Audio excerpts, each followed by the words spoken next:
Greetings, everybody. Sawopa is yet again having the virtual talk, and this week's topic is HIV/AIDS. As we know that there shall be HIV Day, AIDS Day in December. We are forever passionate about the well-being of our people.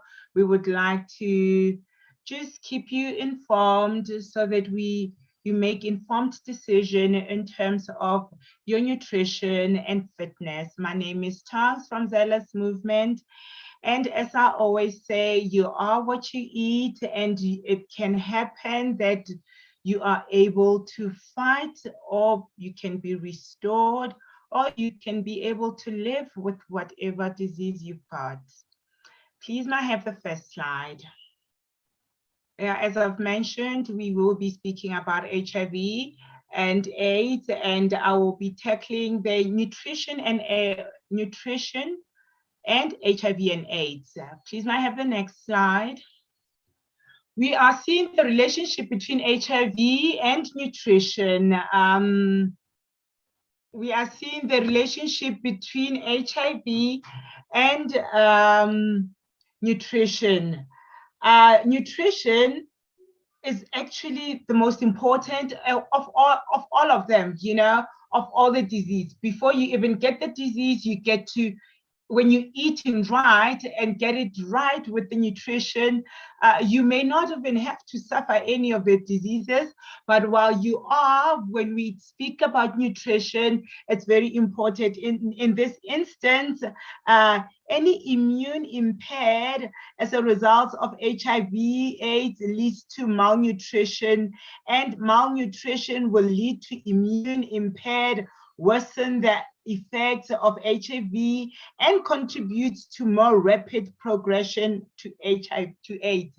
So we know if you get the HIV and you had a well-fed body, a good body because you were eating right, for it to progress to HIV, it will take a while. But if you weren't eating right, it will just shoot up straight onto HIV. So it is very important that a person who is malnourished and then acquires HIV is more likely to progress faster to AIDS, because his or her body is already weak and cannot fight any infection. And a well-nourished person has a stronger body for coping with HIV and fighting the illness itself.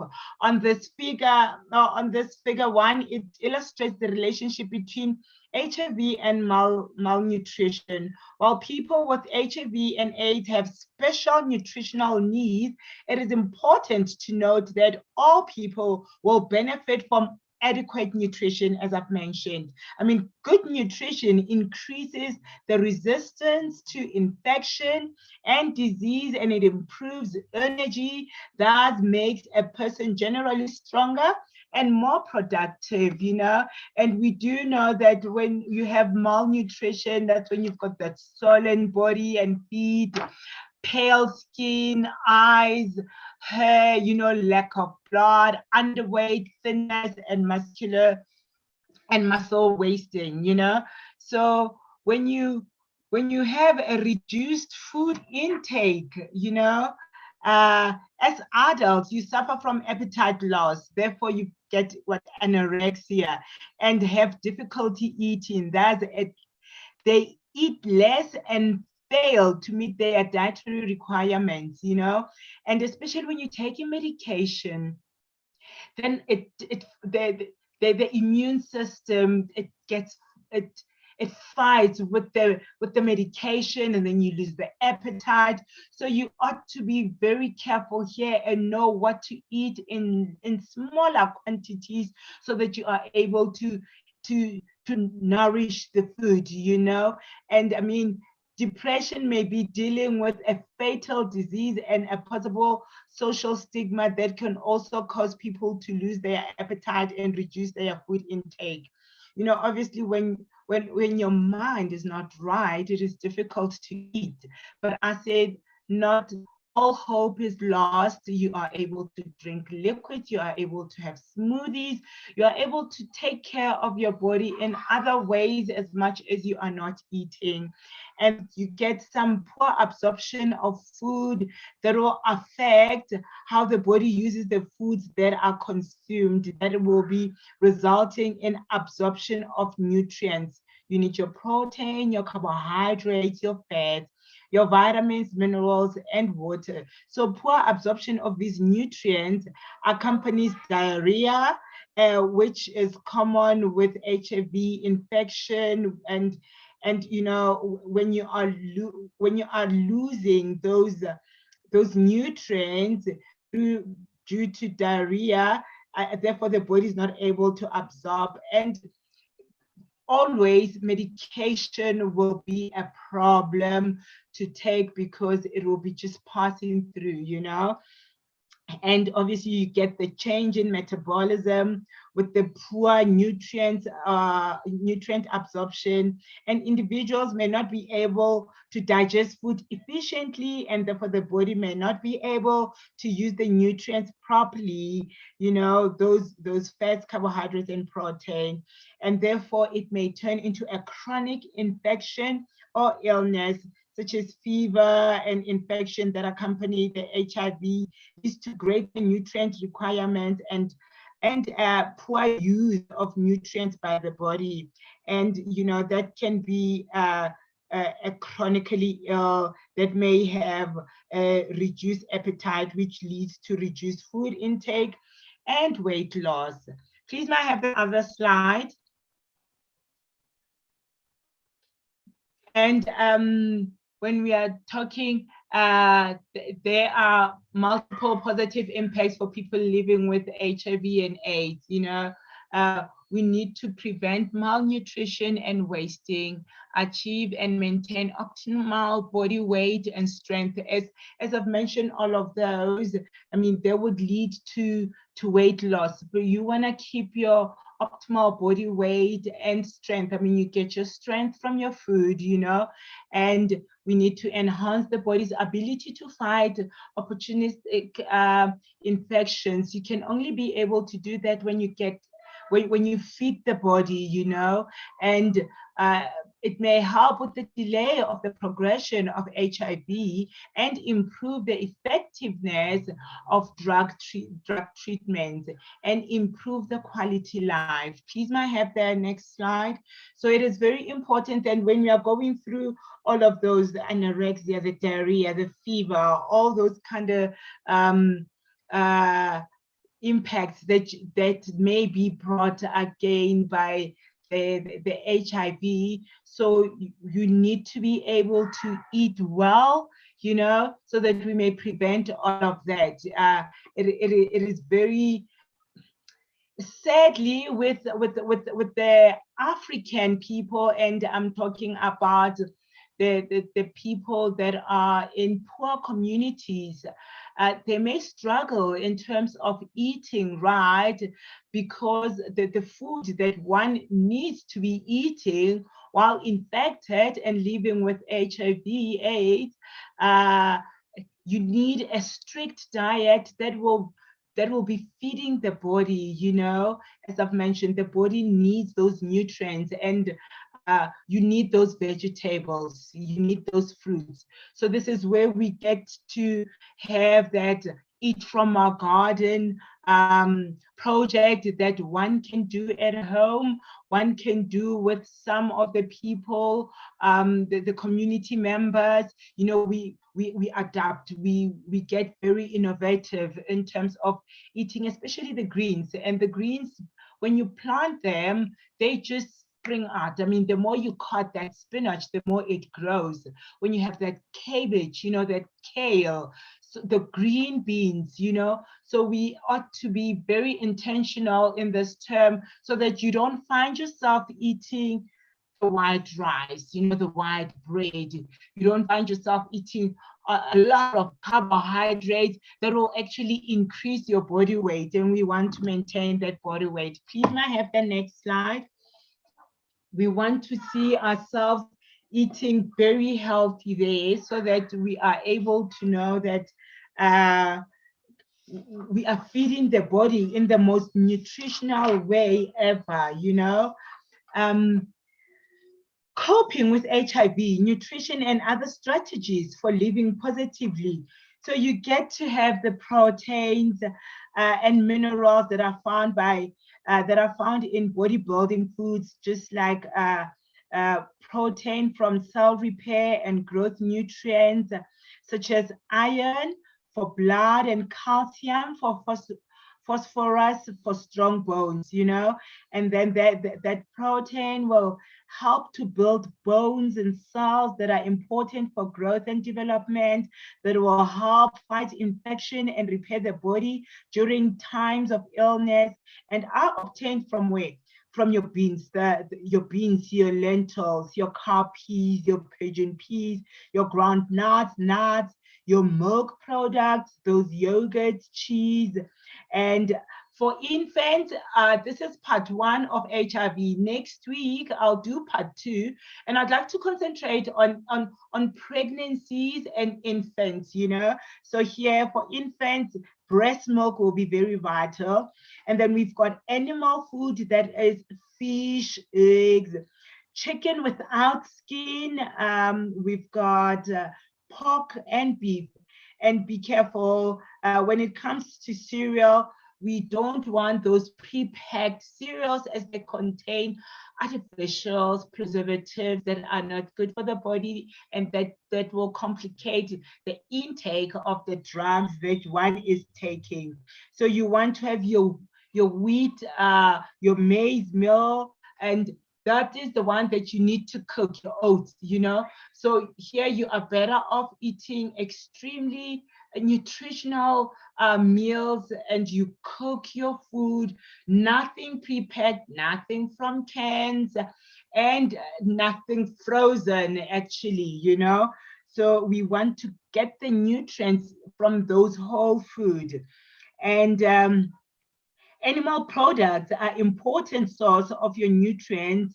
They usually are more expensive than vegetables.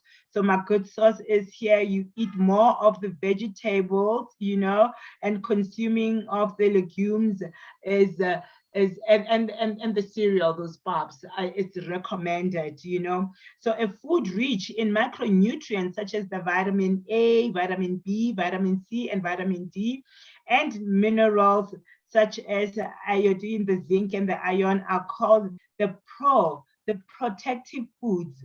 So those micronutrient fruits, they help the body to absorb and utilize protein and carbohydrates, and they help to fight infection and digest and absorb other nutrients. And this can be found in dark leafy vegetables, as I've mentioned, your collard greens, your cassava, your potato leaves, your pumpkin leaves, your spinach and cabbage, and the yellow and orange fruits and vegetables such as your mango, your papaya or pawpaw, your sweet potatoes, pumpkin, carrots, tomatoes, and you get those good fats from your avocados, orange, lemons, and bananas. So these are the food that you want to take. And carbohydrate, when it comes to the carbohydrates, sugars and starches, you need fats, you need that to provide the body with energy. And so they will provide energy that will make our bodies work and keep active. Remember, when you are infected, it doesn't mean that you can't do any exercises. So you need to eat your food in a way that you know that you will utilize the energy when you are doing some kind of exercise. It doesn't have to be exercise per se, it can be house chores, gardening, and all of that. I'll speak about that right at the end when I'm suggesting what kind of exercises you ought to do, And some of these carbohydrates, they can come from the maize, rice, but I would suggest that you take not too much of, let the plate not be half full of starch. Remember, we always speak about the half plate full of your greens, and then just almost like half a size of a tennis ball of starch, you know, and it can be your beans there, or it could be whatever protein, fish, chicken, or beef, you know. And we have other cheaper high protein foods that can be readily available for you. That is what you could get. I mean, chicken feet. I mean, you can just be chewing those bones. What is inside those bones is healthy for you. You can boil the normal bones and use the broth as and drink it, you know. So it's not about getting the maybe the most expensive. No, you can manage it even if it's in the most economical way, you know. And we need to know that we get our vitamins, as I've mentioned there, vitamin A in your liver and dairy products. I have mentioned vitamin B in your beans, meat, fish, chicken, and eggs. Vitamin 3 in your milk, egg, poultry, peanut, groundnut, whole grain, cereal, and fish. And those are essential for energy metabolism that will support the health and the integrity of the skin, the nervous and digestive system. Remember, the skin gets affected as well, especially when you're taking medication. So you want to eat especially the fish. It will help you with the skin. And your vitamin B12, which is important for the cell development and the maintenance of the nerves. That is your red meat, your fish, your chicken, the shellfish, the cheese, egg, and milk, and fermented products, you know. So I won't be naming all of them because it will make me not to go through to a whole lot of other things that you need. Magnesium, you need it, especially for strengthening the muscles and the importance for nervous system functioning, and that you can get it in your dark green vegetables, your seafood. Be careful, watch out your body, keep that food journal so that if you perhaps were to eat the seafood and you are reacting from like having some allergies, you do know where you've got the allergies from. So at all times, food journal is important. Please, may I have the next slide? And food that are a management for adults living with HIV, that are related symptoms and illnesses. We've mentioned anorexia, we've mentioned diarrhea, we've mentioned fever, nausea, thrush, anemia, and muscle wasting, constipation, bloatness, which goes with heartburn.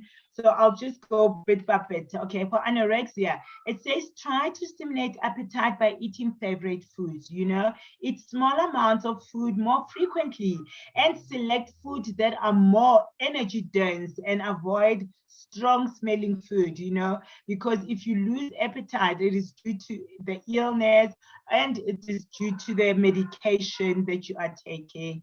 And when you've got diarrhea, drink lots of fluids to avoid dehydration. If you can't, sometimes the water can be just too much, so you can just drink the soups, you know, but that soup must not be a very thick soup. It can be like a herbal soup where you boil your herbs and then you can blend them and it will be easily taken. You can do a smoothie there with your own fruits. I don't want you to be using any of the juices in the bottles or juices in the boxes or juices in the fridge.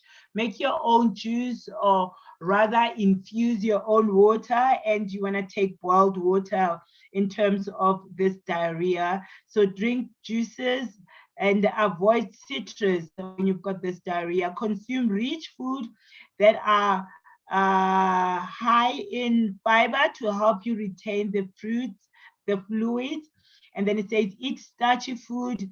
Okay, this is the only time when you've got diarrhea, we can say, okay, eat a full tennis size starch, you know, like your rice, because we're trying to control the diarrhea, or eat some bread, you know, so that we control that diarrhea. Have some banana, you know.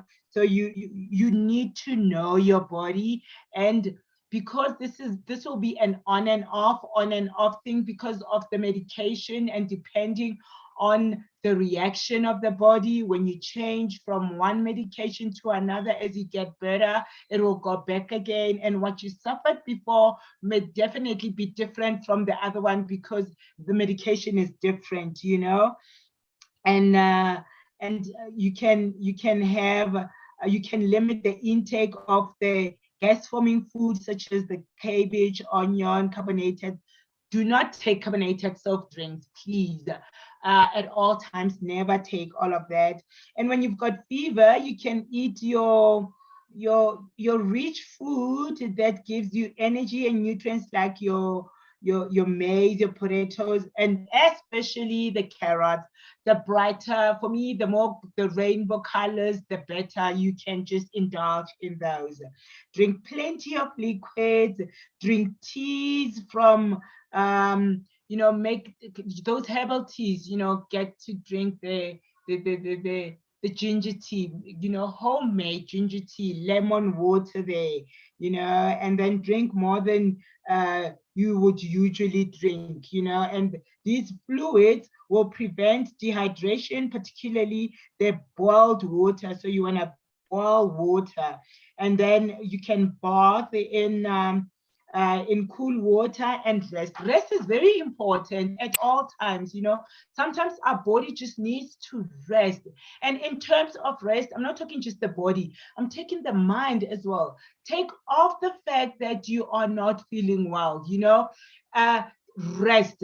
That when the mind is just going too much, when you are thinking too much, you will forget, you know, that you need to take a breather and rest your mind, rest your body.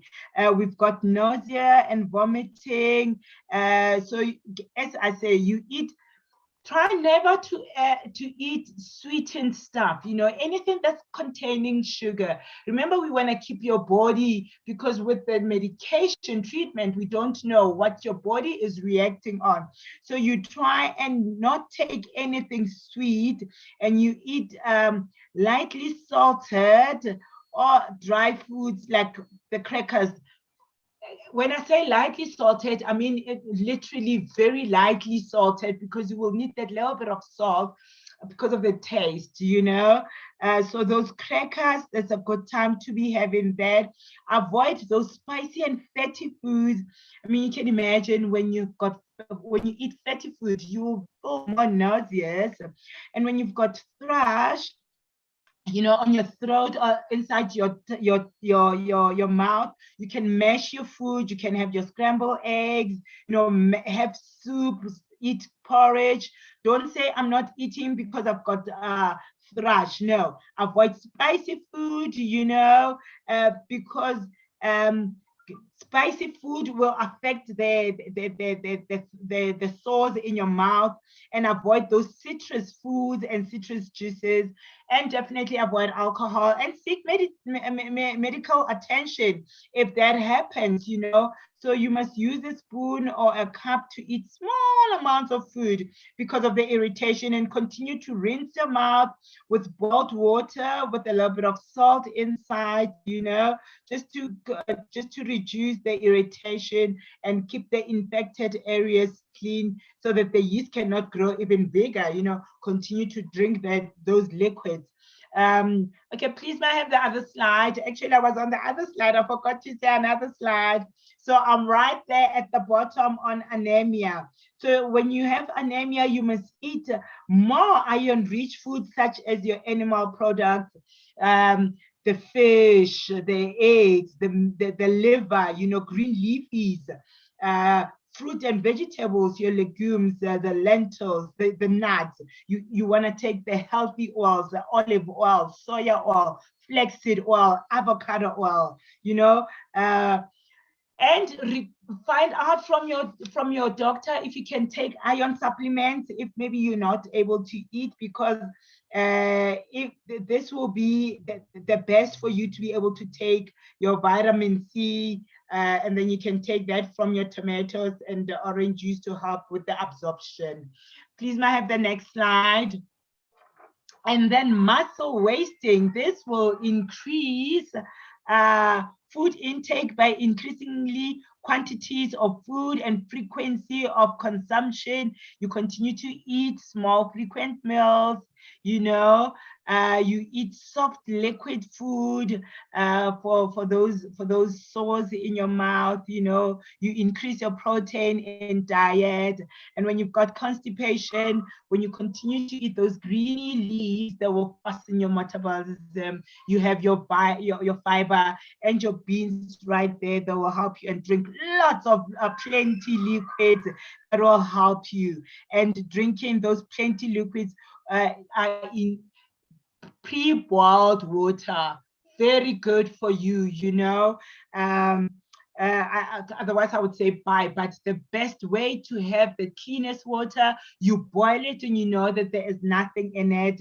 And when you've got some bloatness or heartburn, you eat small frequent meals, and you, as I've said before, you will avoid gassy food like your cabbage, and then drink lots of fluids. So the drinking of fluids is just drinking that water, you know. So infuse your water if you don't like water, but when you have this disease, you continue to drink lots of water.